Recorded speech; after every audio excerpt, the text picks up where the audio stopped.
It's no secret that college football is by far the largest revenue generator in college athletics. The playoffs alone bring in around $600 million a year, and the newly agreed upon 12-team format is estimated to be close to $2 billion in 2026. Compare that to the MLS, which in 2019 generated a little over $1 billion throughout the entire season. Not to say that MLS isn't on the rise, but college football is right there with some of the major professional leagues in the US. Pair all that revenue with these exploding NIL deals, and college football has the potential to be basically the NFL's G League. We're seeing players offered multi-million-dollar deals from some of the biggest programs in the country.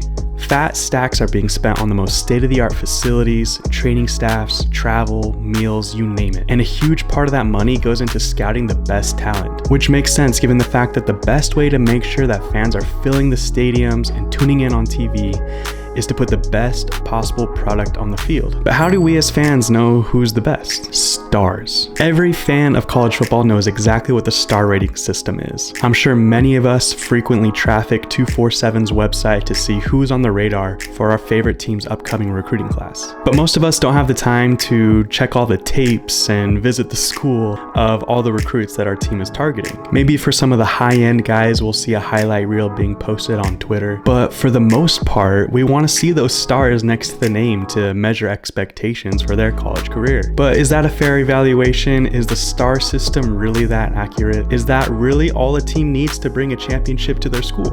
Of course, there's a lot that goes into running a successful program, but I really did want to look deeper into how recruiting rankings correlate to actual winning on the field. So I took every Power 5 team, Big 12 editions included, and plotted them based on their average recruiting rankings and their total wins over the past 4 years. Now, this may be the first time ever I've taken the time outside of a required assignment for school or work to make an Excel spreadsheet. So to anyone watching this video, if you haven't subbed already, you better hop on now because the quality is only going up from here. Also, let me know in the comment who's your team's biggest recruiting boom or bust. Unfortunately, the COVID year kind of threw a wrench in my data, so I threw the win totals out for 2020.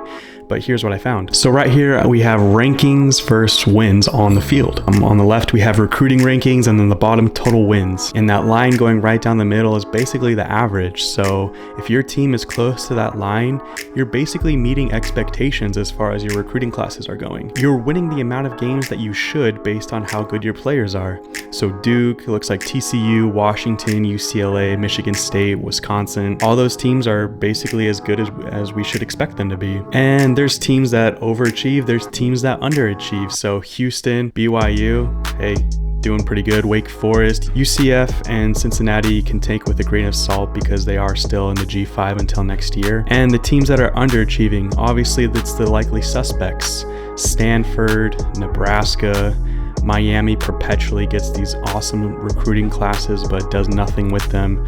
Florida State's been on the down for a few years now. And then there's Texas A&M and Texas Longhorns struggling the past 5 years. So overall, can you predict how well a team will play based on the amount of 4 to 5-star players they sign every year? The answer is to an extent, yeah. By looking at the chart, if you can average a top 10-ish recruiting class over a 4 to 5 year span, chances are your team's gonna be pretty good and even have a chance to compete for the playoff. Don't worry, Texas A&M, I'm not talking about you guys. But outside of that, there's plenty of outliers. Take TCU this year, for example. Teams with inferior talent statistically punch above their weight plenty of times, and teams loaded with top tier talent struggle year in and year out. Okay, Texas, now I'm talking about you. And look no further to a single county in California for how this can be the case. No doubt, California is considered one of the hotbeds for top tier college football talent, and Ventura County is no exception. However, over the years, the stars have not told the whole story. An article was published back in 2013 citing CBS Sports,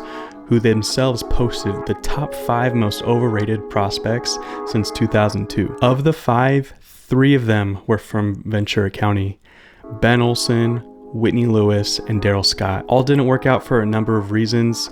Olsen, having served a 2-year LDS mission, never looked the same as he did in high school. Whitney Lewis was the number 3 overall recruit in the nation in 2003, and he only caught 3 balls and rushed for 11 yards at USC before transferring to Northern Iowa and not really doing a whole lot there either. Darrell Scott was the nation's number 1 running back coming out of high school, but amassed just 400 yards and 2 rushing touchdowns through 3 seasons with Colorado before transferring and seeing moderate success with USF. Contrast this with 3 other recruits in Ventura who would go on to be Super Bowl champions. Scott Fajita walked on at Cal, managed to start 24 games, and eventually was drafted in the 5th round to the Kansas City Chiefs. Dennis Pitta, also a walk-on, went to BYU. By his senior year was an All-American 3rd team, Biletnikoff candidate, holds the record for most catches at BYU, and was drafted in the 4th round to the Ravens. And the man himself, Clay Matthews, walked on at USC, worked his butt off, and was eventually a 1st-round pick for the Green Bay Packers. Now, we could go on and on with a list of players who have been over or underachievers